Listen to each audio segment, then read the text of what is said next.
Proverbe, chapitre 17. Mieux vaut un morceau de pain sec avec la paix qu'une maison pleine de viande avec des querelles. Un serviteur prudent domine sur le fils qui fait honte, et il aura part à l'héritage au milieu des frères. Le creuset pour l'argent et le fourneau pour l'or, mais celui qui éprouve les cœurs, c'est l'Éternel. Le méchant est attentif à la lèvre inique, le menteur prête l'oreille à la langue pernicieuse. Celui qui se moque du pauvre outrage celui qui l'a fait. Celui qui se réjouit d'un malheur ne restera pas impuni. Les enfants des enfants sont la couronne des vieillards, et les pères sont la gloire de leurs enfants. Les paroles distinguées ne conviennent pas à un insensé, combien moins à un noble, les paroles mensongères.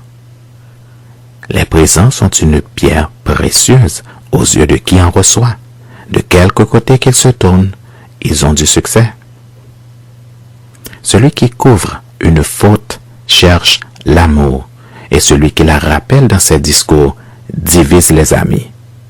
Une réprimande fait plus d'impression sur l'homme intelligent que 100 coups sur l'insensé.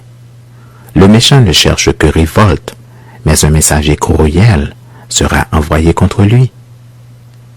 Rencontre une ours privée de ses petits plutôt qu'un insensé pendant sa folie. De celui qui rend le mal pour le bien, le mal ne quittera point la maison. Commencer une querelle, c'est ouvrir une digue. Avant que la dispute s'anime, retire-toi. Celui qui absout le coupable et celui qui condamne le juste sont tous deux une abomination à l'Éternel. À quoi sert l'argent dans la main de l'insensé? À acheter la sagesse, mais il n'a point de sens.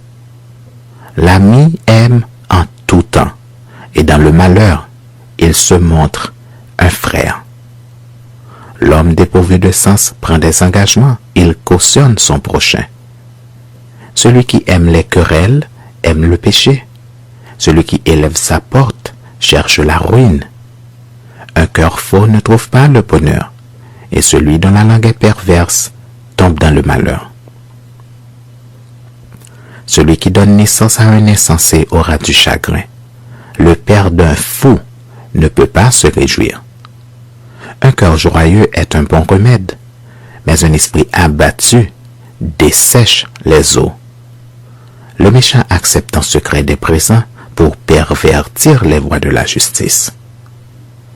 La sagesse est en face de l'homme intelligent, mais les yeux de l'insensé sont à l'extrémité de la terre.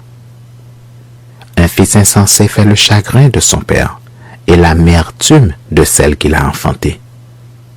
Il n'est pas bon de condamner le juste à une amende, ni de frapper les nobles à cause de leur droiture.